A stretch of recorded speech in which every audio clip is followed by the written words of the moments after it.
Hello, my dear friends.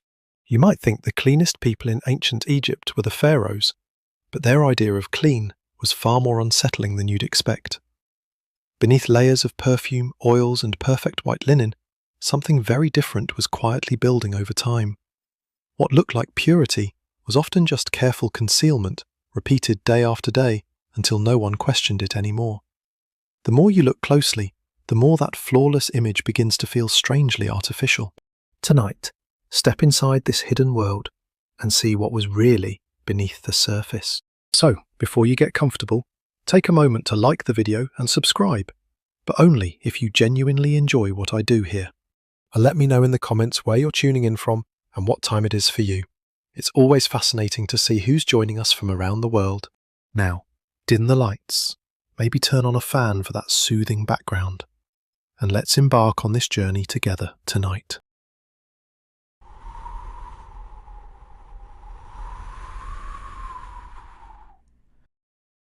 If you were allowed to stand quietly inside the private quarters of an Egyptian pharaoh at the start of the day, what you would witness would not feel like a simple act of washing, but something far more controlled and deliberate. The air would already be prepared before he arrived. Bowls of water, jars of oil, clean linen and polished tools would be arranged with careful precision. Servants would stand in silence, each one knowing exactly what their role was, each one ready to correct even the smallest imperfection before it could be seen. From the outside, it would appear that this was the cleanest space imaginable, a place untouched by disorder, where everything existed to support the image of perfection.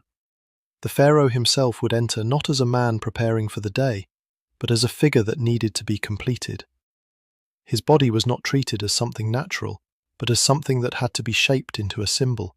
Every movement around him was designed to remove anything that could suggest weakness, discomfort, or humanity.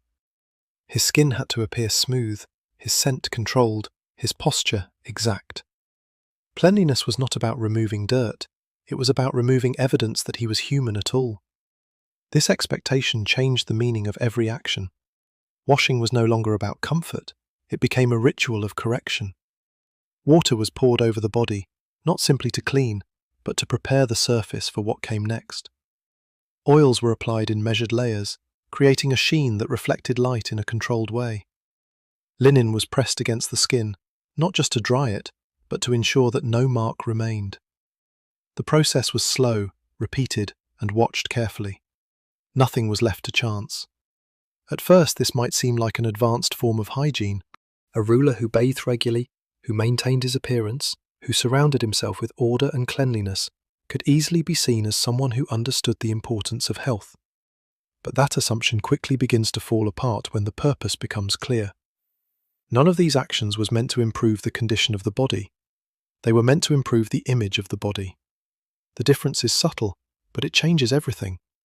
A body that looks clean is not always a body that is healthy. A surface that appears smooth can hide irritation underneath. The pharaoh's routines focused entirely on what could be seen. If the skin shone under light, then the ritual was successful. If the scent was masked by oils and perfumes, then nothing else mattered. What could not be seen was ignored. The environment itself made this even more complicated. The Egyptian climate was unforgiving. Heat settled on the skin and stayed there. Dust moved easily through open spaces and clung to anything it touched. Oils that were meant to improve appearance often trapped that dust against the body, creating layers that were difficult to remove completely. Over time, these layers built up, turning what was meant to be cleansing into something that quietly caused discomfort. Servants continued the process without question. Their role was not to judge the effectiveness of the ritual, but to maintain it exactly as it had always been done. Each step had meaning tied to belief and tradition. To change the method would be to challenge something far larger than hygiene. It would mean questioning the idea that the pharaoh was something more than human. That was not allowed. This created a strange situation, where the person most affected by these routines had the least control over them. The pharaoh did not adjust the process based on how his body felt. He followed what was expected. The servants followed what they had been taught. The system moved forward without reflection, repeating itself day after day, unchanged. Clothing reinforced this illusion further.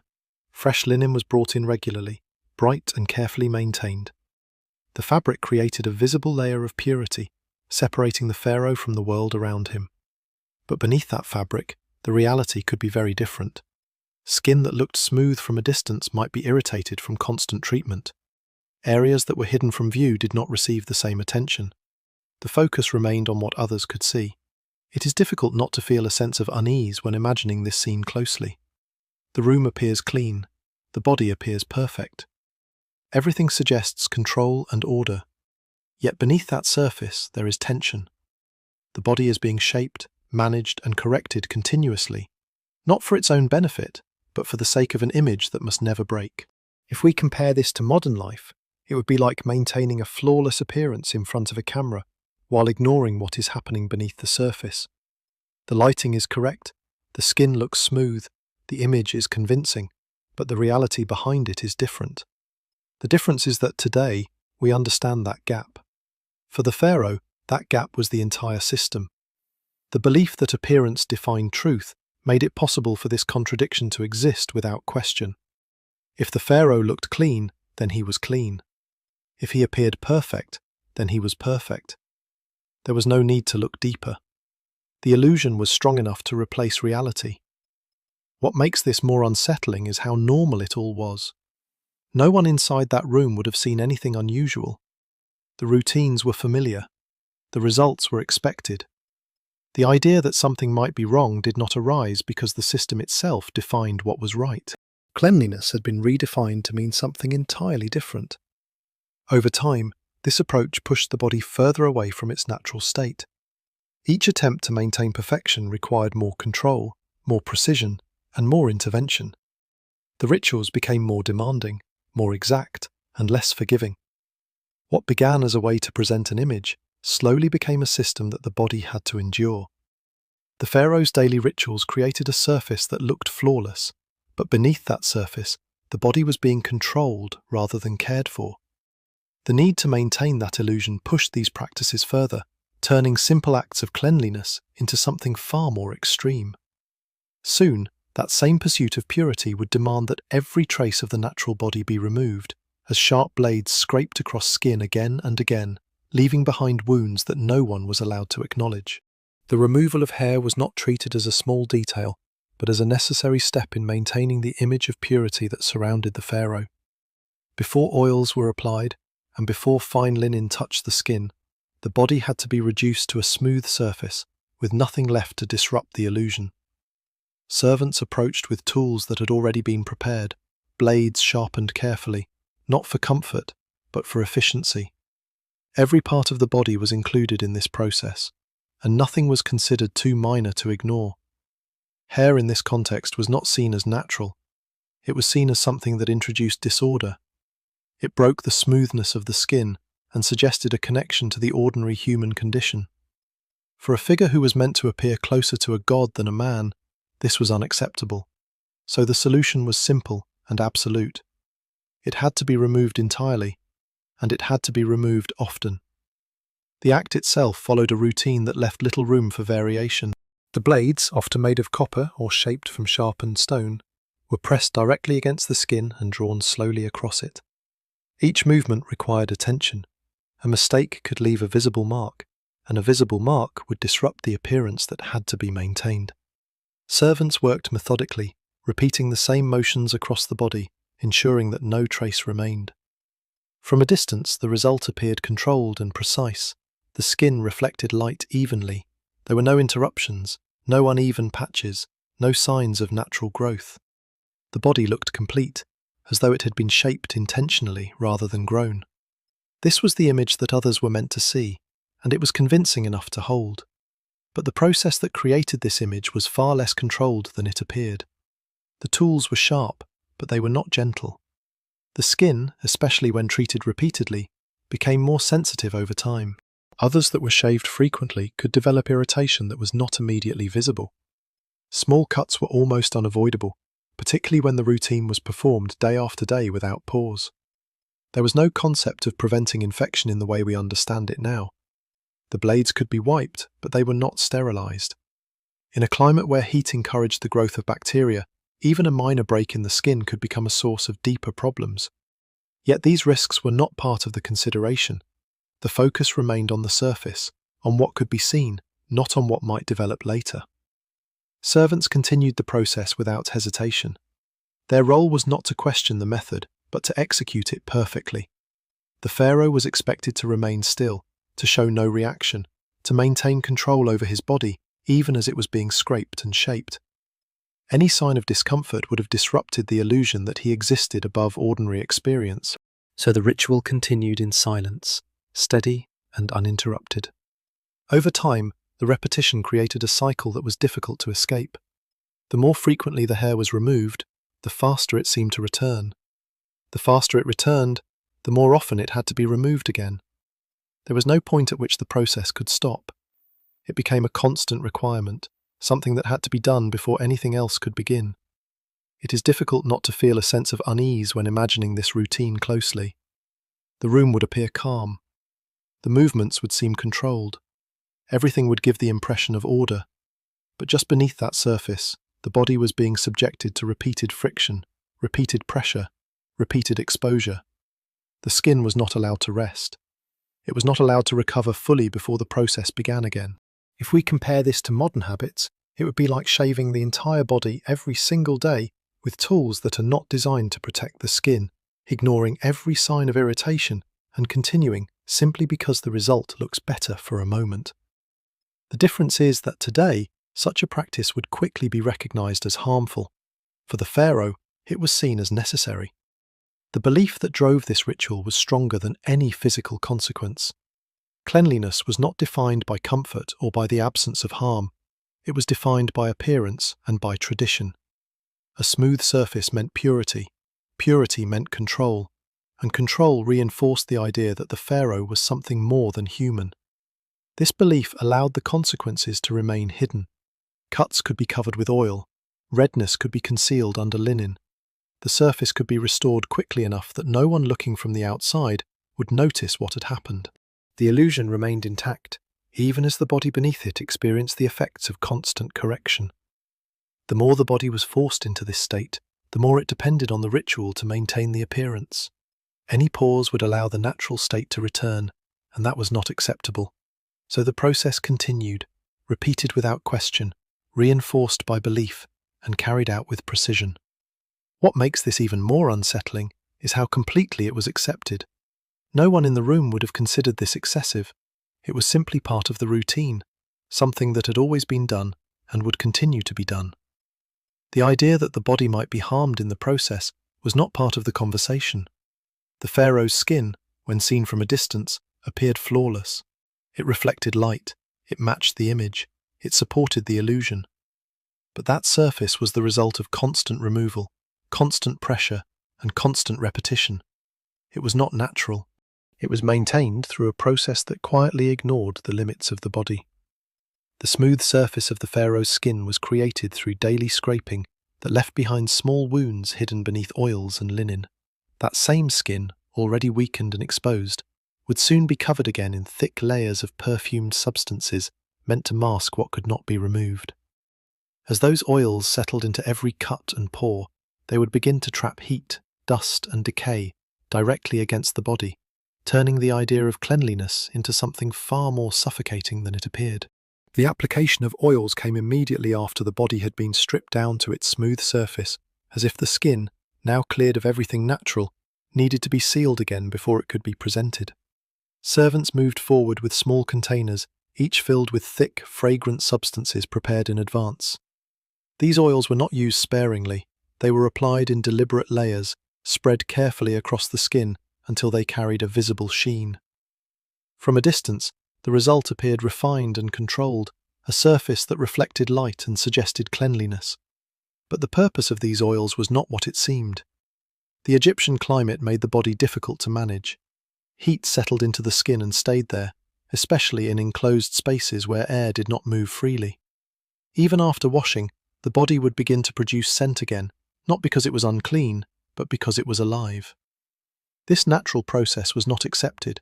Any trace of bodily odour risked breaking the illusion that the pharaoh existed beyond ordinary human limits. So instead of addressing the cause, the response focused on covering it. The oils were chosen for their strength. Their fragrance had to be noticeable enough to replace whatever the body might produce. Once applied, they formed a continuous layer across the skin, blending into the surface created by earlier rituals. The body did not smell like itself anymore. It carried the scent of the oils, a constructed identity that replaced the natural one. At first, this might seem effective. The stronger scent dominated, masking anything beneath it. The illusion held. To anyone nearby, the pharaoh would appear not only clean but almost artificial in his presence, surrounded by a controlled and consistent fragrance. But this control came at a cost that was not immediately visible. The oils did not disappear after they were applied. They remained on the skin, mixing with heat, with dust, and with whatever the body continued to produce underneath. Over time, they began to accumulate. Each new layer settled over the last, creating a coating that grew thicker with repetition. The surface might still appear smooth, but it was no longer as clean as it seemed. Pores that had already been stressed by constant shaving were now covered by these dense substances. The skin, unable to breathe as it naturally would, began to react. Irritation could develop slowly, hidden beneath the sheen. Areas that appeared polished from a distance might feel heavy, uncomfortable, or sensitive. But these sensations were not the concern. The appearance remained unchanged, and that was enough. Servants continued the process without interruption. Their task was to maintain the layer, not to question its effects. If the fragrance faded, more oil was added. If the shine dulled, another layer was applied. The goal was consistency, not balance. The body became a surface that needed constant adjustment, always corrected to match the expected image. It is difficult not to feel a sense of tension when imagining how this would have felt over time. The skin, already exposed from repeated shaving, was now covered in substances that trapped heat against it. The environment added to this pressure. Dust moved through the air, settling into the oil, clinging to the surface in ways that could not be easily removed without starting the entire process again. The body was not just coated, it was layered. If we compare this to modern habits, it would be like applying thick creams and perfumes over skin that is already irritated, not to improve its condition, but to hide what is happening underneath. The surface might look better for a moment, but the underlying issue continues, slowly becoming worse. The difference is that today, such a routine would be adjusted or stopped. For the pharaoh, it was repeated. The belief behind this practice reinforced the cycle. Fragrance was associated with purity. A body that smelled pleasant was considered clean, regardless of what was actually happening on the skin. This belief allowed the accumulation to continue without concern.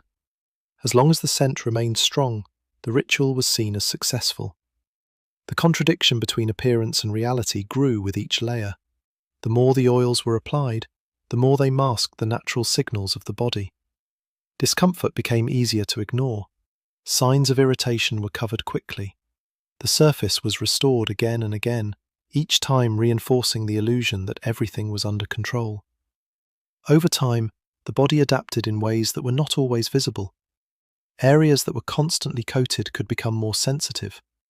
The skin might react to the repeated application, but those reactions were rarely allowed to interrupt the routine. The process did not change. It continued, guided by tradition and expectation. What makes this even more unsettling is how completely this system replaced the idea of natural cleanliness. The body was no longer allowed to exist in its original state. It had to be altered, covered, and controlled continuously. The scent of the oils became more important than the condition of the skin itself. From the outside, everything still appeared perfect. The pharaoh moved through spaces surrounded by a consistent fragrance, his skin reflecting light, his presence controlled and composed. Nothing in that image suggested discomfort or imbalance. The illusion remained intact, supported by layers that concealed more than they revealed. The longer this continued, the more dependent the body became on the ritual. Removing the oils completely would expose what had been hidden. That possibility was avoided. It was easier to continue adding layers than to confront what lay beneath them. The system sustained itself through repetition. The skin, treated as a surface to be managed, carried the weight of these decisions. It was cleaned, stripped, covered, and corrected, not for its own sake, but for the sake of what others needed to see. The body became secondary to the image it was required to present. The pharaoh's scent was carefully constructed through layers of oil that masked the natural signals of the body while quietly trapping heat, dust, and irritation beneath the surface. This heavy coating did not clean the skin, but sealed everything into it, allowing problems to build slowly out of sight. Soon, that same mixture would be placed in solid form directly onto the head, where heat would melt it down across the scalp and face, turning fragrance into something that clung, dripped, and could not be escaped. A final element was placed not on the skin but above it, carefully positioned on the head as a visible extension of the ritual. Servants carried small cones of scented wax, shaped with precision, smooth and pale, designed to appear decorative rather than functional. These cones were set gently on top of the pharaoh's head, or secured into the layers of a wig, completing the presentation that had already been built through washing, shaving, and oiling. From a distance, they appeared controlled and refined, as if they were simply part of an elaborate aesthetic, rather than something that would soon begin to change. The intention behind these cones was straightforward. They were meant to release fragrance slowly over time, ensuring that the pharaoh remained surrounded by a constant, controlled scent during ceremonies. In enclosed spaces where the air was heavy and movement was limited, this method seemed effective. Instead of repeatedly applying oils, the wax would soften gradually, releasing its scent in a steady way.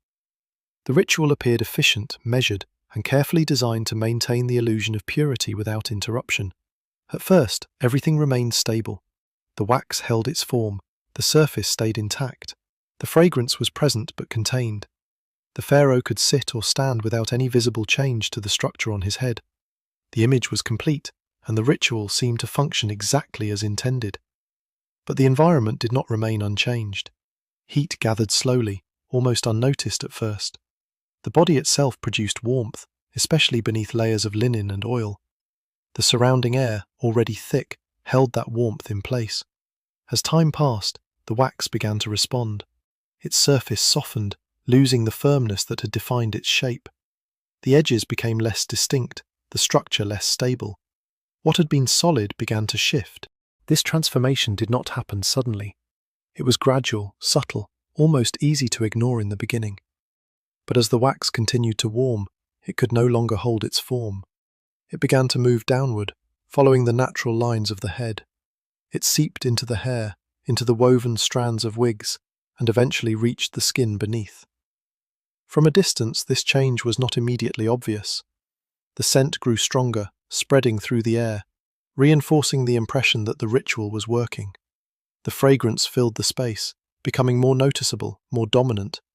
This was the desired effect. But beneath that layer of scent, the material itself was no longer controlled. As the wax continued to soften, it began to drip. Thin streams formed, moving slowly across the scalp and toward the edges of the face. It mixed with the oils that had already been applied, creating a thicker substance that clung to the skin. The surface that had been carefully prepared was now covered again, not with a smooth layer, but with something that shifted and spread over time. The sensation would have been difficult to ignore. Warm, persistent, and heavy, the melted wax did not disappear. It stayed where it settled, collecting along the hairline, around the temples, and along the neck. Yet the pharaoh remained still. The ritual demanded control. Any sign of discomfort would have disrupted the image that had been constructed so carefully. Servants did not immediately intervene. The melting was expected. It was part of the process, not a failure of it. The release of fragrance was considered a success, even if the physical experience of the body suggested otherwise. The focus remained on the scent, on the presence it created, not on what the body was enduring beneath it. Over time, the mixture of wax, oil, and dust created a layer that was difficult to remove. It adhered to both hair and skin, binding to the surfaces it touched. What had started as a clean, solid object became something heavier, something that remained even after the ceremony ended. The body carried it beyond the moment it was meant for. If we compare this to modern experience, It would be like placing a thick, perfumed substance on the head and allowing it to melt slowly under heat, knowing that it will spread across the skin and remain there without being wiped away. Today, such a situation would be uncomfortable enough to stop. In this setting, it continued without interruption. The belief behind the ritual made it possible to ignore what was happening. Fragrance was associated with purity and divine presence. The stronger the scent, the more successful the ritual appeared. The visible effects of melting were secondary. They did not challenge the meaning of the act, because the meaning had already been defined. This created a quiet contradiction. The body was presented as controlled and perfect, yet it was covered in substances that moved and accumulated in ways that could not be fully controlled. From a distance, everything remained convincing. Up close, the experience was far more complicated. The longer the ceremony lasted, the more the material changed. What began as a stable form became something that spread across the head and down toward the body. The process could not be reversed at the moment. It had to be endured until it settled. The pharaoh remained composed, maintaining the stillness that was expected, even as the substance continued to shift. What makes this especially unsettling is how normal it would have seemed. Those present would not have reacted. They had seen it before. They understood it as part of the ritual. The melting wax was not considered unusual. It was simply part of what happened when the ritual was performed, as it always had been. The body, once again, was not the focus. The image was. The scent, the appearance, the impression created in the eyes of others, all of these elements mattered more than the physical reality beneath them. The ritual achieved its purpose, even if the process introduced discomfort that could not be acknowledged. The scented wax began as a symbol of control and refinement, but under heat, it became a slow-moving layer that spread across the head and skin, mixing with oils and trapping everything it touched. This transformation turned fragrance into something that clung and remained long after the ritual ended, sealing the surface rather than cleansing it. What followed was even more deceptive, as the very water used for constant bathing carried unseen parasites that would press directly into already exposed skin. Water was used constantly, not as a luxury, but as a requirement that framed the entire idea of cleanliness around the pharaoh. Bowls were filled, basins were arranged, and servants moved in a steady rhythm, pouring water over the body in repeated cycles. From a distance, this routine suggested discipline and care. A ruler who bathed often, who maintained such visible order, appeared to exist in a state of purity that others could only admire. The act of washing seemed simple, direct, and effective. The source of this water, however, was never far away. The Nile provided what was needed for daily life, and its presence shaped every ritual that depended on it. It flowed steadily, carrying silt, organic matter, and unseen life through its currents. To those who depended on it, the river was both essential and unquestioned. It was used for drinking, for cleaning, and for sustaining the entire structure of society. Its role was so central that its condition was rarely examined beyond what could be seen. When water was brought into the pharaoh's chambers, it did not arrive as something refined or altered in any meaningful way. It was carried, stored, and poured with care, but its contents remained the same. From the outside, it looked clear enough. It moved easily across the skin, removing visible dust and residue from earlier rituals. In that sense, it fulfilled its purpose. The surface of the body appeared refreshed, renewed, ready to be presented again. But what could not be seen was left untouched by these actions. The water carried more than what the eye could detect. Fine particles settled into it, and microscopic organisms moved within it unnoticed. When it touched the skin, it did not simply remove, it also delivered. Each rinse, each pour, brought the body into direct contact with elements that were not part of the intended ritual. The frequency of bathing only increased this exposure. The more often the body was washed, the more often it encountered the same source. What appeared to be a method of maintaining cleanliness became a repeated interaction with something that carried its own risks. The surface improved, but the underlying condition could quietly shift in another direction. Servants followed the routine without hesitation. Water was poured again and again, moving from shoulders to arms, from chest to legs, covering every part that had been prepared earlier. The process was consistent, predictable, and uninterrupted.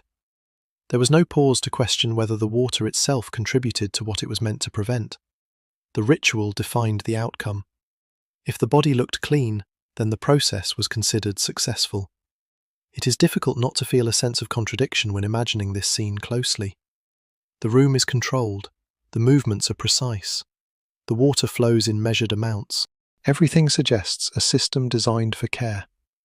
Yet within that system, the body is being exposed repeatedly to something that is not entirely clean. The act of washing becomes both a solution and a source of new problems. The skin, already affected by earlier steps, responded to this contact in ways that were not always visible. Small abrasions from shaving created entry points that could not be seen from a distance. Oils applied afterward could seal the surface, trapping what had been introduced. The combination of these elements created a situation where the ritual of cleansing did not always lead to the condition it promised. If we compare this to modern experience, it would be like washing repeatedly with water that appears clear but carries hidden contaminants, trusting the process because it looks correct, even as the effects accumulate slowly. Today, such a risk would be identified and corrected. In this setting, it remained part of the routine. The belief that supported this practice was simple: water cleans. That idea was strong enough to override any doubt. The visible result reinforced the belief. The body looked better after washing, and that was enough to confirm that the method worked. There was no reason to look deeper, because nothing on the surface suggested a problem. Over time, this created a cycle that was difficult to recognize from within. The body was washed frequently to maintain purity. The water introduced elements that could affect the body. The body was then treated again to restore its appearance. Each step reinforced the next, creating a system that sustained itself without question. The more often the ritual was performed, the more it became part of what defined cleanliness itself. A body that was washed repeatedly was considered clean, regardless of what the process might introduce. The repetition became proof. The appearance became evidence. The reality beneath that appearance remained unexamined. What makes this particularly unsettling is how complete the illusion was. The pharaoh, surrounded by order and ritual, appeared untouched by the conditions that affected others. His environment was controlled, his routines precise, his presence consistent. Nothing in that image suggested exposure or risk. The system was designed to prevent that impression. And yet, the connection to the river remained constant. Every drop of water carried with it the same unseen complexity. Every act of washing repeated the same interaction. The body, already shaped by earlier rituals, continued to be influenced by something that was never fully understood. The longer this continued, the more the difference between appearance and condition widened. The surface improved with each wash, while the underlying risks accumulated quietly.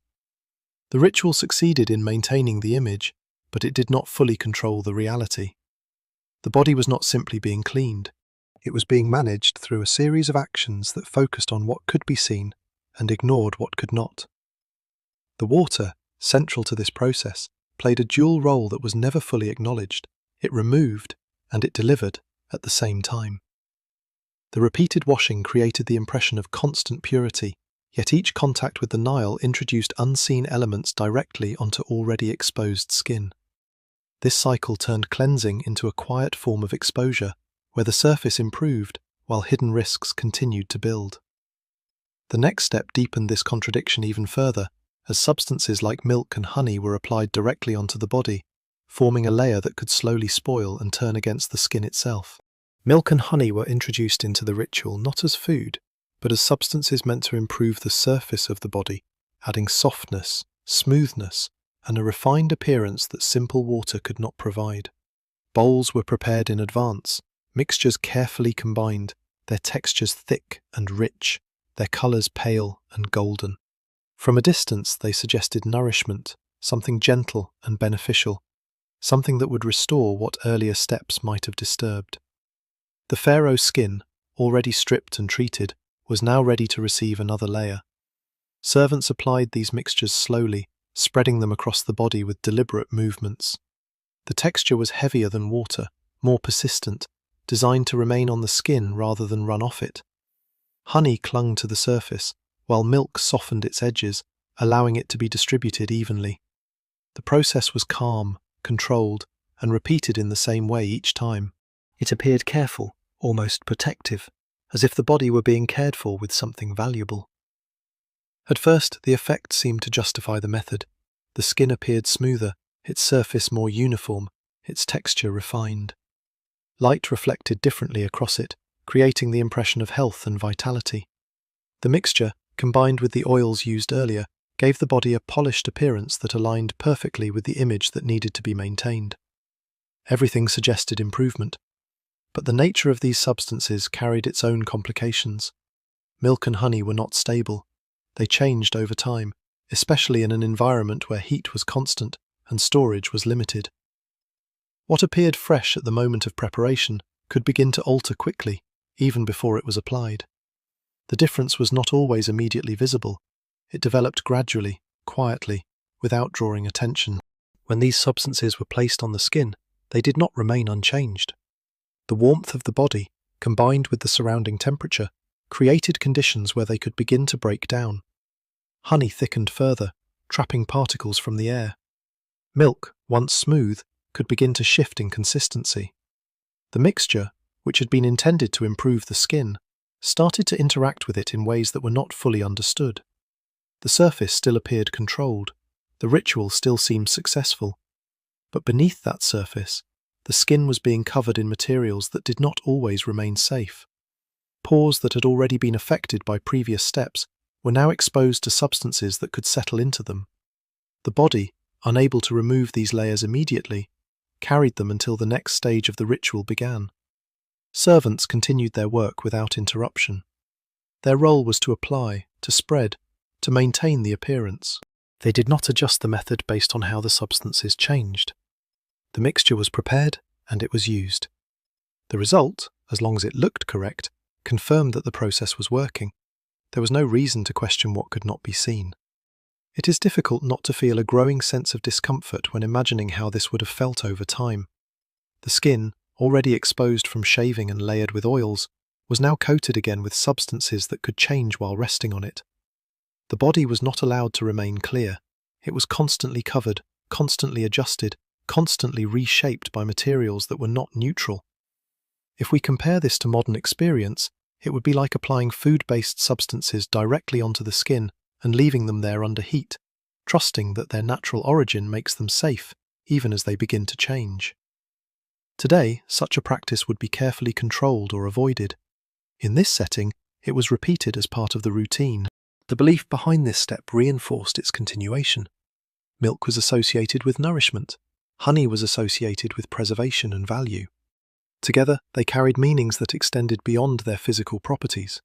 They were seen as beneficial, almost symbolic in their ability to improve what they touched. This belief allowed their use to continue without question, even when the conditions were not ideal. Over time, the accumulation of these layers created an increasingly complex surface. Oil, wax, milk, and honey combined, forming mixtures that were not part of any single step, but the result of many. The body carried all of them at once, each interacting with the others in ways that were not visible from a distance. The illusion of simplicity remained, even as the reality became more complicated. The longer this process continued, the more dependent the appearance became on maintaining it. Any interruption would reveal the underlying condition of the skin, something that the ritual was designed to prevent. So the layers were added again and again, each one reinforcing the last, each one contributing to the image that had to be preserved.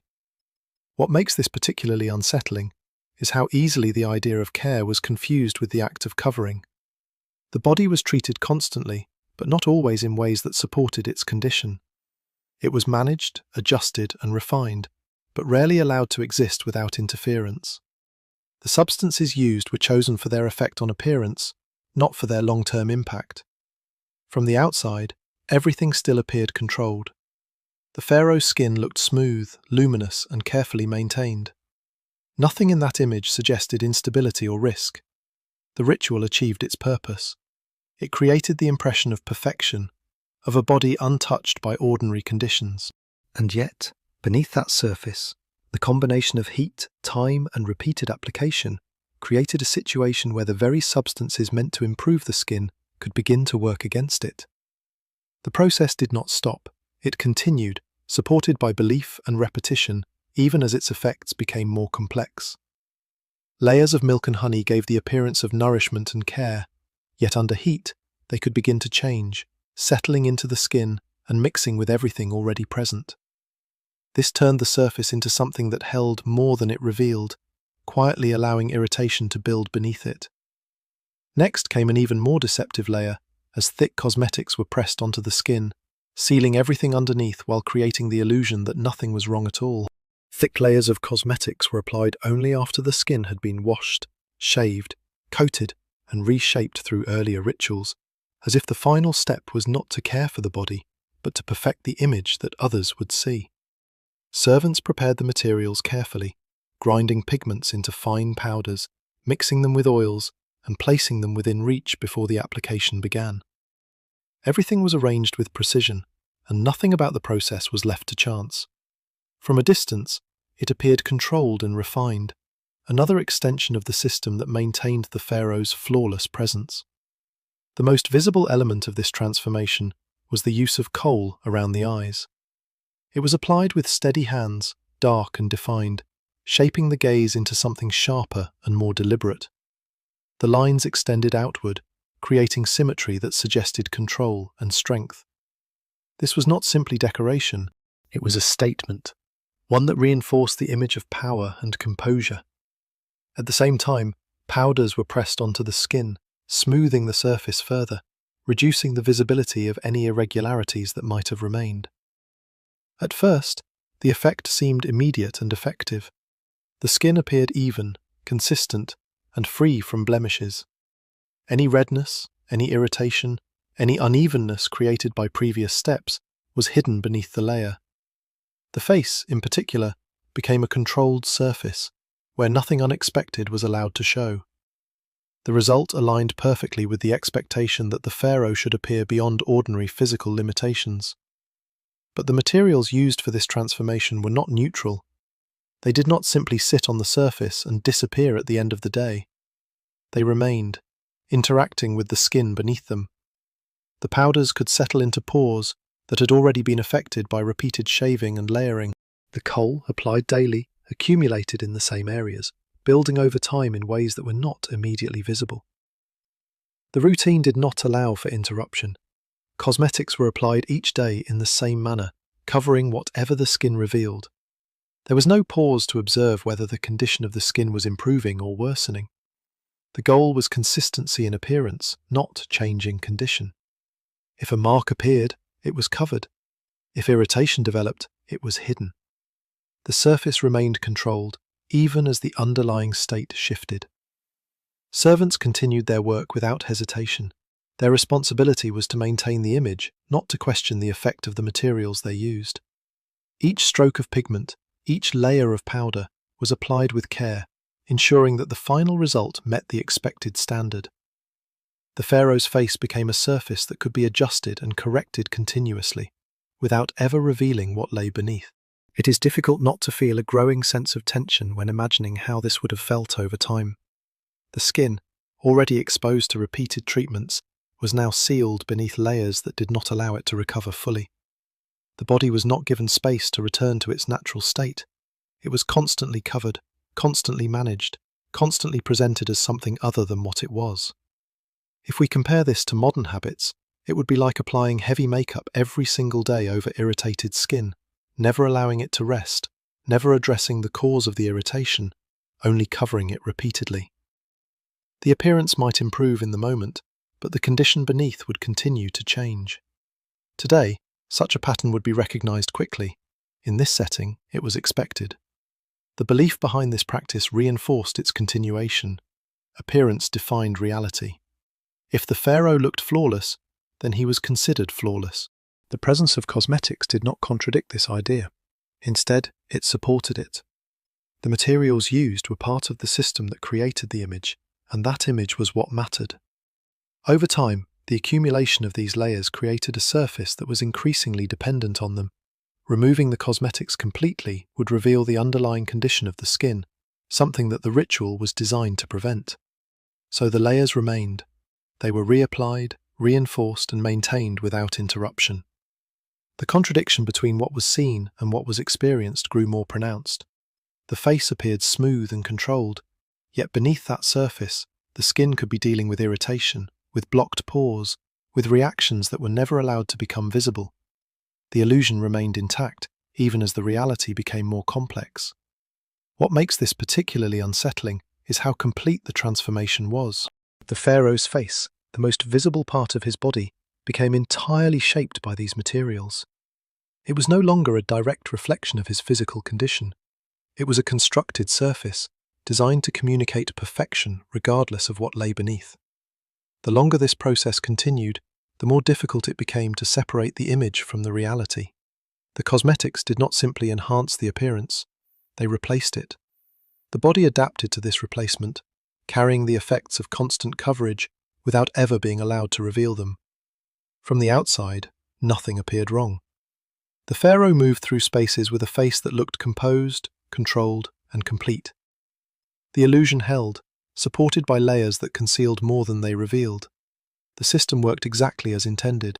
Layers of coal and powder created a flawless surface that hid irritation, damage, and changes in the skin beneath, turning the face into something that could no longer reveal its true condition.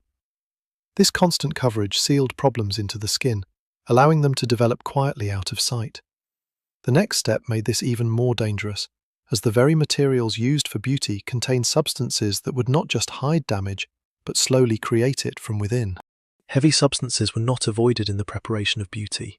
They were chosen deliberately, ground into fine powders, and mixed into cosmetics that would be applied directly onto the skin each day. Servants handled these materials with familiarity, measuring and blending them into pigments that appeared smooth and controlled. From a distance, nothing about them seemed unusual. The powders were pale or dark depending on their purpose, refined in texture and easy to spread across the surface of the body. They became part of the routine, as ordinary as oil or linen, integrated into a system that focused entirely on appearance. The belief behind their use gave them meaning that extended beyond their physical form. These substances were not seen as harmful. They were believed to offer protection, to guard the body against unseen forces, to strengthen the image of purity that surrounded the pharaoh. When applied around the eyes or across the skin, they were thought to do more than enhance appearance.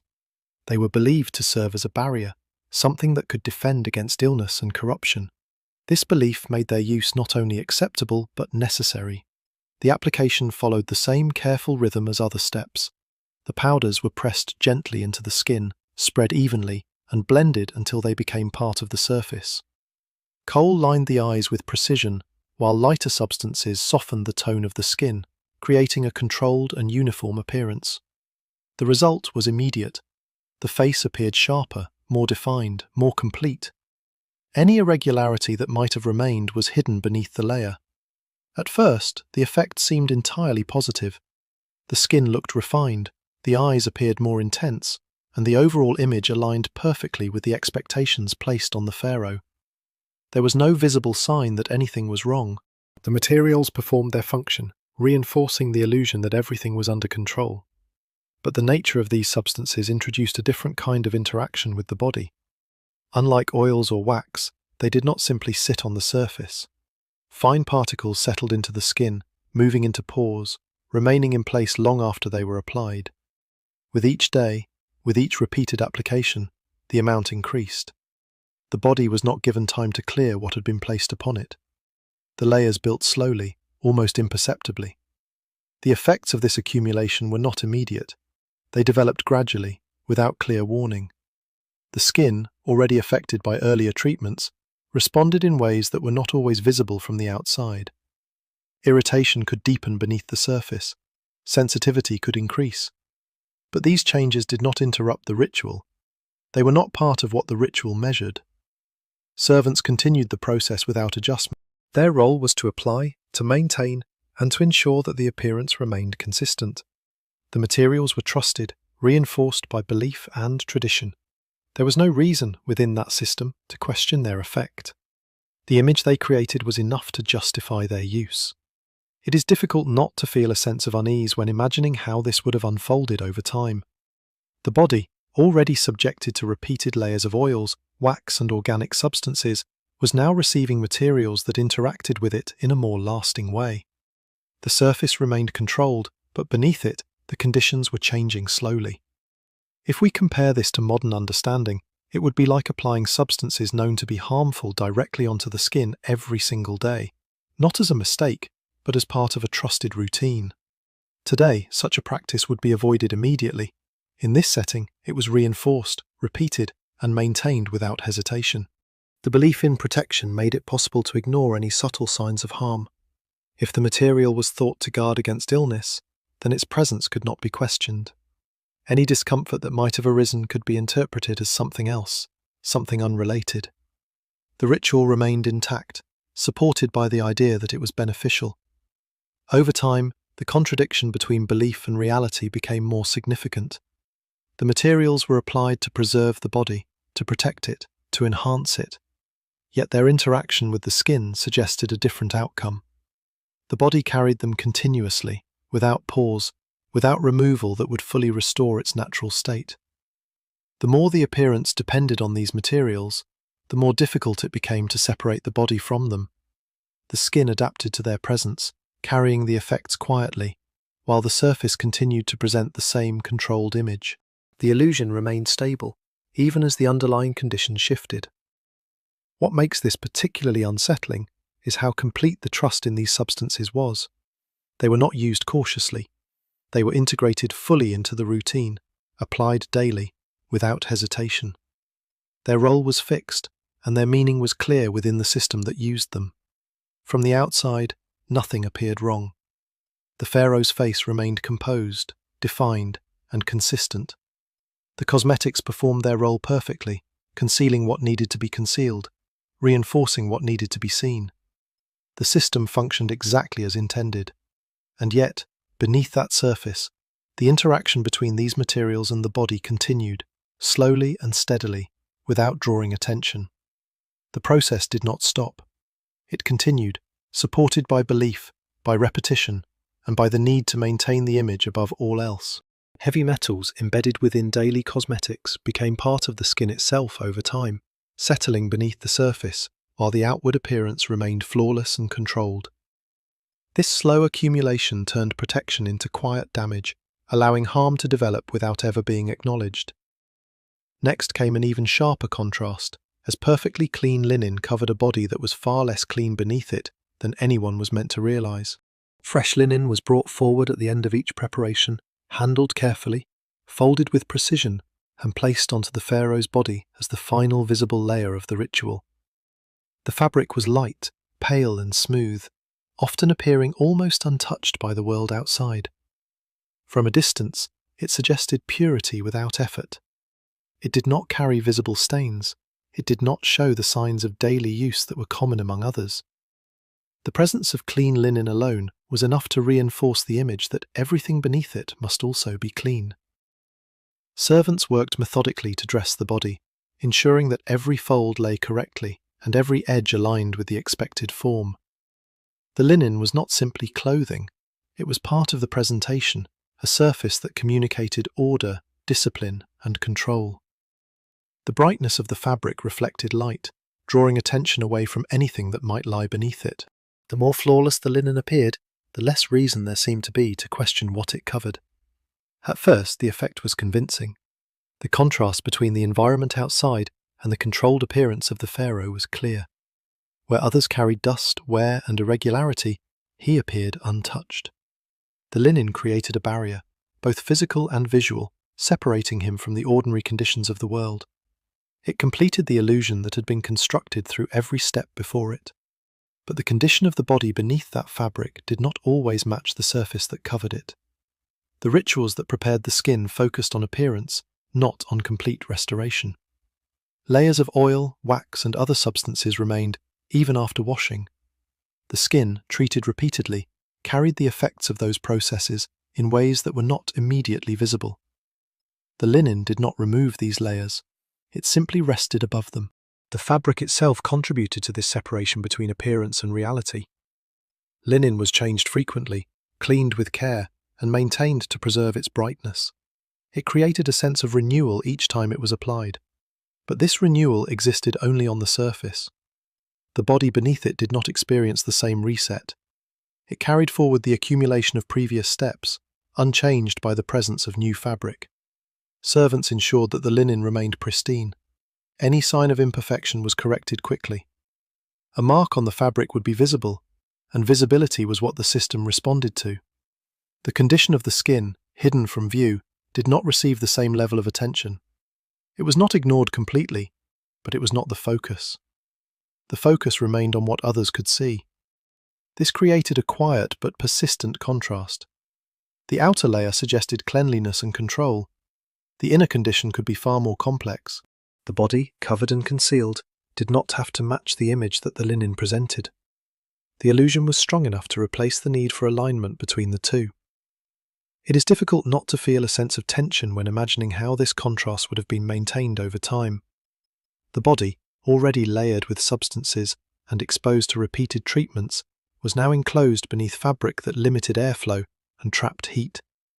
The environment added to this effect. Warmth remained close to the skin, held in place by the very material that signaled purity from the outside. If we compare this to modern experience, it would be like wearing perfectly clean clothing over skin that has not been fully cleaned, trusting the appearance of the fabric to represent the condition beneath it. The outer layer looks correct, and that becomes enough. The underlying state is no longer questioned because it cannot be seen. The belief that supported this system made the contrast possible. Clean clothing was associated with cleanliness itself. If the linen was fresh, then the body was assumed to be fresh as well. The two ideas became linked, even though they were not always aligned. The presence of one replaced the need to confirm the other. Over time, this separation between appearance and condition became more pronounced. The more the system relied on visible indicators, the less it accounted for what was hidden. The body adapted to this pattern, carrying the effects of repeated rituals without ever fully resetting. The linen was replaced, but the body beneath it continued as it was. Servants maintained the cycle with consistency. They removed the linen, replaced it, cleaned it, and restored its brightness. Each step reinforced the illusion that everything was being cared for. The repetition created stability. The image remained intact, and that was enough to confirm that the process was working. What makes this particularly unsettling is how complete the illusion became. The pharaoh appeared flawless, his clothing immaculate, his presence controlled.